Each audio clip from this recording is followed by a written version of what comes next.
Surgery में male dominance बहुत ज़्यादा है इसके अंदर। Yes, sir. तो ये कोई थियोरटिकल बात नहीं है, ये प्रैक्टिकल है। Yes, sir. अगर थियोरटिकल होती तो हम इग्नोर कर सकते थे।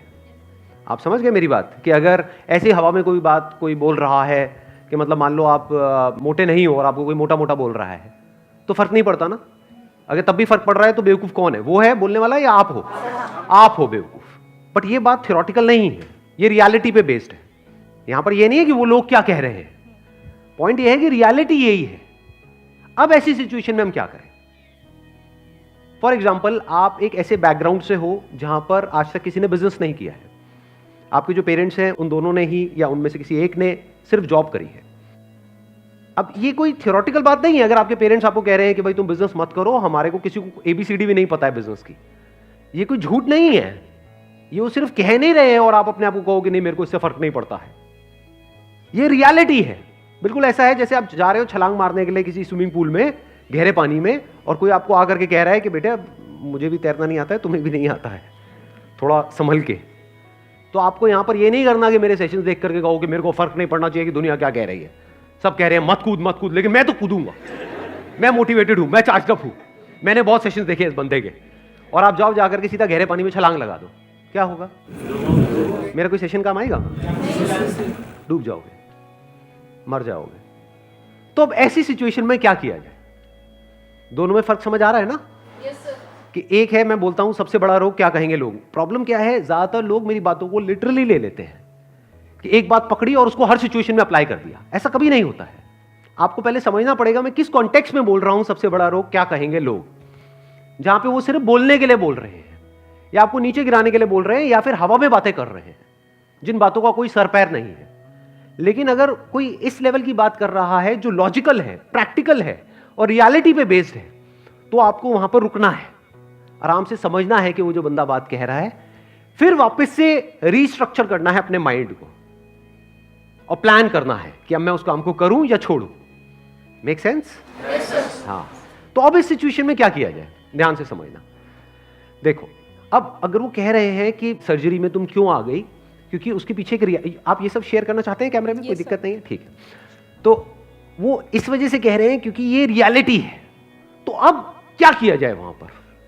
एक ऑप्शन तो ये है कि जो अभी करंट रियलिटी है हम उसके हिसाब से चलें। करंट रियलिटी क्या है कि भाई फीमेल्स का डोमिनेंस कहां पर है, मान लो गायनेक में है, सर्जरी में कम है। तो इस करंट रियलिटी को समझ करके एक तो हो सकता है कि हम इसी के हिसाब से एक्ट करें कि अब वो ये क्या डिसीजन लें कि इसको छोड़ करके मैं अब गायनेक में जा रही हूं। बट वहां पर भी एक दिक्कत है, ध्यान से अगर आप समझोगे तो। करंट रियलिटी में क्या दिक्कत है, वहां पर कंपटीशन बहुत ज्यादा होगा। Yes, sir. क्योंकि सब वही कर रहे हैं। आप उनसे अलग जैसे ही कुछ करोगे तो इनिशियली आपको चैलेंजेस आने ही आने हैं। अब यहां पर आप क्या कर सकते हो, जहां से आपकी एनर्जी और बढ़ जाएगी। इस रियलिटी को आपने देखा, समझा और अपने आप को बोला कि अब तो मैं यही करूंगी। क्यों करूंगी? क्योंकि अब मैं सिर्फ अपने लिए नहीं कर रही। अगर सिर्फ अपने लिए कर रही होती तब तो ठीक है, गायनेक भी ठीक है, वहां पर जाऊं और कॉम्पीट करती रहूं। लेकिन अगर मैं यहां पर सर्जरी में, जो कि आज की डेट में रियलिटी ये है कि करंटली मेल डोमिनेटेड है, लेकिन अगर मैं वहां पर जाऊं और कुछ ऐसा कर दूं जो कोई सपने में भी करने का नहीं सोच सकता आने वाले 10 साल बाद, तो क्या होगा आने वाले 10 साल बाद? क्या आपके जैसी और जितनी भी फीमेल्स हैं उनके लिए एक रास्ता खुलेगा या नहीं खुलेगा? Exactly. तो यहां से एक एनर्जी अलग लेवल की मिलती है। अब यहां पर आप डिनाई नहीं कर रहे रियलिटी को, यहां पर आप कह रहे हो कि ठीक है रियलिटी है, बट इस रियलिटी को बदला जा सकता है। और कौन बदलेगा? मैं बदलूंगी। अब जब मैं इसको बदलने के बारे में सोचूंगी या इसको एक्चुअल में बदलूंगी तो क्या होगा वहां पर? Problems. क्या आराम से हो जाएगा सब कुछ? चैलेंजेस आएंगे? कितने चैलेंजेस आने वाले हैं? बहुत चैलेंजेस आएंगे।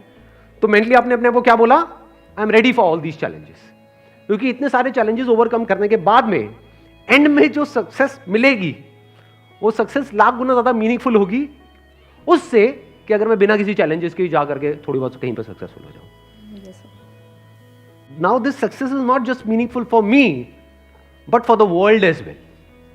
तो आपकी एक लार्जर विजन आ गई यहां पर। जैसे फॉर एग्जाम्पल अगर आप ऐसे किसी बैकग्राउंड से हो, अभी जो मैंने एक और एग्जाम्पल दिया था कि जहां पर आपके जो फादर मदर हैं उन्होंने सिर्फ जॉब करी है और बिजनेस के नाम से ही डरते हैं, तो एक पर्सपेक्टिव तो ये हो सकता है safe and secure tried and tested path कि ठीक है मैं भी जॉब ही कर लेता हूँ, वो भी खुश मैं भी खुश, इसमें कोई बुराई नहीं है। बट ये भी हो सकता है कि आपके अंदर से बहुत स्ट्रांगली आ रहा हो कि नहीं मुझे करना है। तो अब आपको मेंटली ये प्रिपेयर्ड रहना है कि ये कोई हलवा नहीं है। जैसे ही मैं बिजनेस करने के बारे में सोचूंगा, मेरे को बहुत ज्यादा चैलेंजेस आने वाले हैं उस बंदे के कंपैरिजन में जो बिजनेस बैकग्राउंड से है। लेकिन इन सारे चैलेंजेस के बाद में जब मैं सक्सेस को अचीव करूंगा, तो सिर्फ वो सक्सेस मेरे लिए मीनिंगफुल नहीं होगी, मेरे जैसे और भी जितने भी मेरे भाई बहन हैं, वॉट एवर मेरे रिलेटिव्स हैं, मेरी पूरी फैमिली बैकग्राउंड में दूर दूर तक सबके लिए रास्ता खुल जाएगा। इस पूरी दुनिया के लिए एक रास्ता खुल जाएगा। जो दुनिया में लाखों लोग ये सोचते हैं और यहीं पर सोच करके रुक जाते हैं कि अगर आपका फैमिली बैकग्राउंड ऐसा है तो आप ये नहीं कर सकते, उनके लिए भी एक रास्ता खुल जाएगा। इनफैक्ट बड़ी सक्सेस उसी को बोलते हैं जहां पर रियलिटी को किसी बंदे ने चेंज किया है। मजा उन्हीं की कहानियां सुनने में आता है। फॉर एग्जाम्पल, ये जो आपने अभी बात बोली कि भाई ये जो गायनेक है that is a female dominated profession, तो अगर उसमें आपने कुछ थोड़ा बहुत अचीव कर भी लिया तो क्या वो स्टोरी इंटरेस्टिंग है किसी के लिए? Because that was expected from you.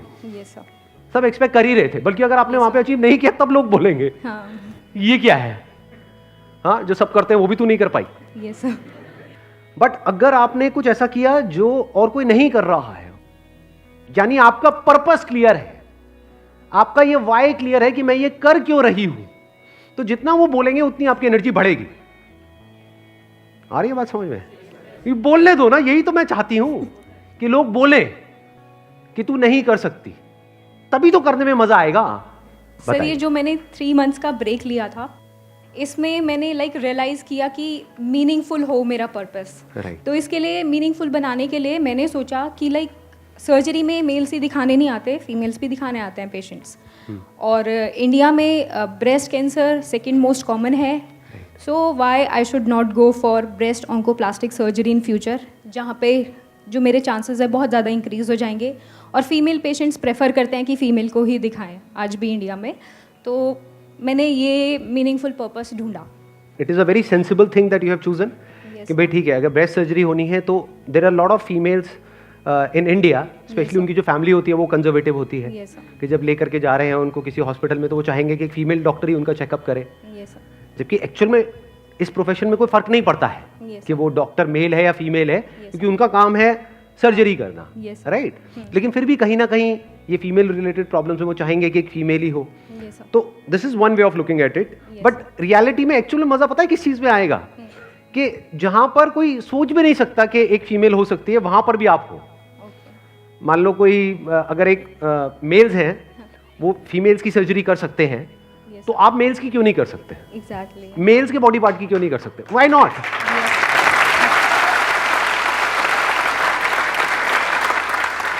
सोचो कोई ऐसी सर्जरी है फॉर एग्जांपल किसी मेल के बॉडी पार्ट्स की, जो वो एक्सपेक्ट कर रहा है कि वहां पर एक मेल ही होगा और एक फीमेल डॉक्टर का नाम हो।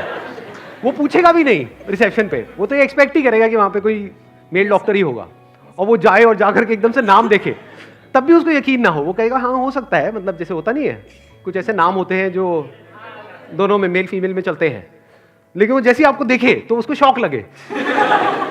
तो जितनी बार आपको उसको बंदों को ये शॉक लगेगा, उतनी बार आपको मजा आएगा। तो आपका जो आप करने वाले हो ना, जो थोड़ा सा अलग होगा, ये पूरी जिंदगी के लिए आपको मोटिवेटेड रखेगा। ये बात बड़ी इंटरेस्टिंग है अगर आप लोग मेरे साथ साथ में देख पा रहे हो तो। बिकॉज क्या होता है, देखो 2 तरह के रिएक्शंस होते हैं जो लोगों से हमको मिलते हैं। एक होता है जो सब एक्सपेक्ट कर रहे हैं, वही आपने बोल दिया, तो उसमें इतना मजा नहीं आता है।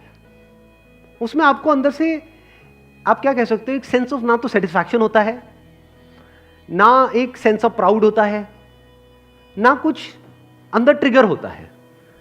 बट जैसे ही आप सरप्राइज देते हो तो सामने वाले को भी झटका लगता है, उसको जितना जोर का झटका लगता है आपको भी उतना मजा आता है। ये चीज रोज मेरे साथ में होती है, डेली ऑलमोस्ट। बहुत सारे लोगों को यही नहीं पता, मैं आपको अपना एग्जांपल देता हूं। बहुत सारे लोगों को यही नहीं पता है, मैं इनफैक्ट जो भी बोलता हूं उनको झटका लगता है, और इसी में मुझे मजा आता है कि कुछ ऐसा हो रहा है जो कोई सपने में भी नहीं सोच सकता। जो वो सोच रहे होते हैं उसका एग्जैक्ट ऑपोजिट होता है जो मैं कर रहा होता हूं। जैसे कोई मेरे को मिलता है, अब थोड़ा बहुत मेरे बारे में उसको पता है, तो वो क्या कहेगा कि आपका ये काम बहुत बढ़िया है मोटिवेशनल स्पीकिंग का। मैं कहता हूं मेरा ये काम नहीं है। काम नहीं है मतलब आप यही तो करते हो। मैंने कहा नहीं, वो मेरा पैशन है। तो ये जो आप कर रहे हो इसके पैसे कहां से आते हैं? ये मैं खुद फंड करता हूं। आप खुद पैसे लगा करके ये कर रहे हो, तो उसमें आपको क्या फायदा हो रहा है? मुझे कोई फायदा नहीं हो रहा है। मतलब हर लाइन में एक झटका है। तो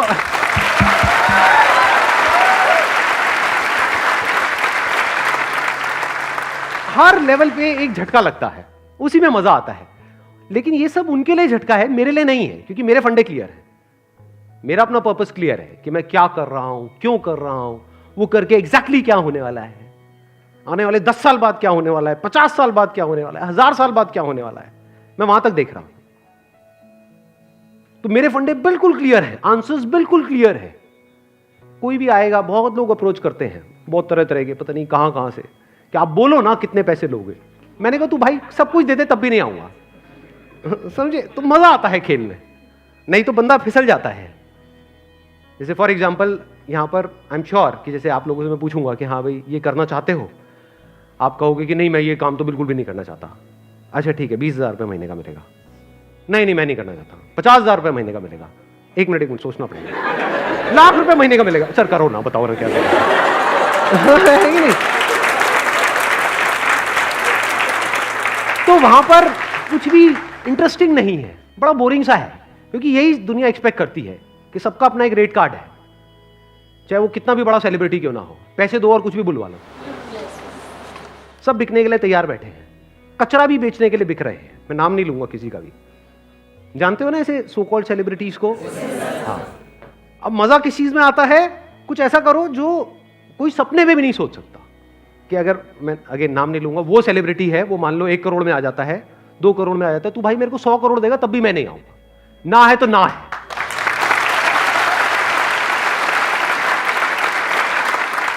मजा इसमें है कि आप कुछ ऐसा करो जो थोड़ा सा, अगर बहुत ज्यादा नहीं भी तो थोड़ा सा दुनिया से कुछ अलग हो, या जो आपसे एक्सपेक्ट किया जा रहा है उससे थोड़ा सा अलग हो। फॉर एग्जाम्पल आपका फैमिली बैकग्राउंड बहुत ही कंजर्वेटिव है, तो वहां पे सब आपसे एक्सपेक्ट कर रहे हैं कि आपकी इस एज के बाद में आपकी शादी हो जाएगी, उसके बाद में बच्चे हो जाएंगे, ये हो जाएगा वो हो जाएगा। इंडिया में यही चलता है। मैं ठीक कह रहा हूं गलत कह रहा हूं? इसके बावजूद भी अगर आप कुछ कर जाओ तो कुछ मजा आएगा नहीं आएगा?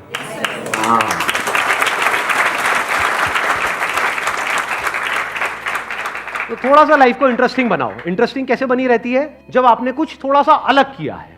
और अलग क्या होता है, ध्यान से समझना, ध्यान से समझ लेना। अब मैं इसको समअप कर रहा हूं, जो भी मैंने अभी तक कहा है उसको समअप कर रहा हूं। अलग की डेफिनेशन क्या है? अलग की मतलब क्या है कि हाँ यहां पे उल्टे लटक जाओ और बोलो कि मैं कुछ अलग कर रहा हूं। ये है अलग की डेफिनेशन। व्हाट इज अलग? बेसिकली सोशल नॉर्म्स है। ये सोसाइटी कुछ नॉर्म्स बना देती है कि आपका बैकग्राउंड ये है तो आपको यही करना है। अलग की डेफिनेशन क्या है? जो इस नॉर्म से थोड़ा सा हट करके है। जो दुनिया आपके लिए कुछ नॉर्म्स बना रही है या कुछ बाउंड्रीज बना रही है, जैसे ही उस बाउंड्री से आप बाहर निकल जाते हो तो वो अलग की डेफिनेशन है। Wish you all the best. Thank you so much for coming.